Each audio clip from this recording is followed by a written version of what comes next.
කාන්තාවක් අවදිවන විට ඇය වක්‍ර වූ බිත්තියකට හේතු වී වැටී සිටින බව පෙනීයයි. ඇගේ පාදවලට පහලින් කෙලවරක් නැති අගාධයක් තිබිණි.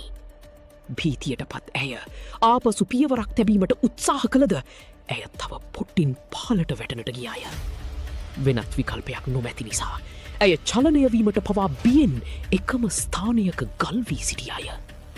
වඩාත්ම භයානකදය නම් ඇගේ දකුණු කකුලේ කිසිදු පනක් නොමැතිවීමත් ඇගේ අතින් නොනවත්වාම ලේ ගැලීමත්ය. ටිකක් සංසුන් වූ පසු ඇය අවට බලන්නට පටන්ගත්තාය. අනෙක් පසින් අල්ලා ගැනීමට කිසිවක් නැති බව ඇයට තේරුම් ගියාය. ඒ මොහොතේ ඇයට සම්පූර්ණයෙන්ම බලාපොරොත්තු සුන් වූ බවක් දැනේ. එක පාරටම ඇගේ පාදවලට පහලින් අමුතු ශබ්දයක් ඇසෙන අතර බියෙන් ඇගේ හදවත වේගයෙන් ගැහෙන්නට විය. ඇයට ඉක්මනින්ම මෙතනින් පැනයා යුතු බව ඇය දැන සිටියාය. ඇය ඉහළ බලමින් නිර්භීත තීරණයක් ගත්තාය.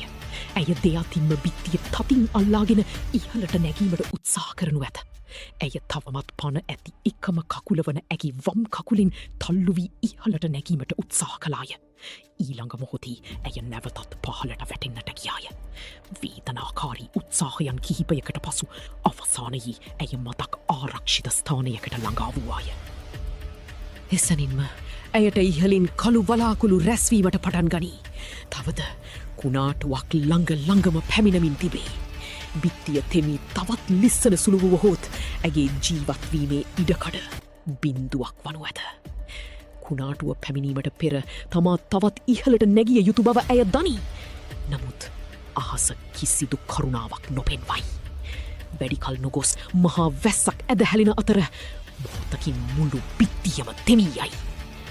ඇයට තවමත් මෙතනින් බේරියා හැකි විවිධ.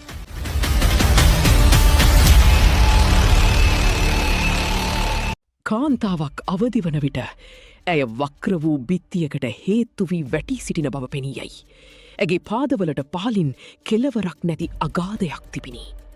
භීතියට පත් ඇය ආපසු පියවරක් තැබීමට උත්සාහ කළද ඇය තව පොට්ටින් පහලට වැටනට ගියාය.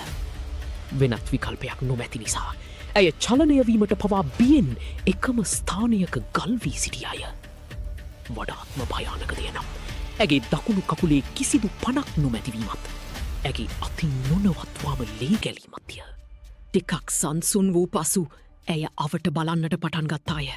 අනෙක් පසින් අල්ලා ගැනීමට කිසිවක් නැති බව ඇයට තේරුම් ගියාය. ඒ මොහොතේ ඇයට සම්පූර්ණයෙන්ම බලාපොරොත්තු සුන් වූ බවක් දැනේ. එක පාරටම ඇගේ පාදවලට පහලින් අමුතු ශබ්දයක් ඇසෙන අතර බියෙන් ඇගේ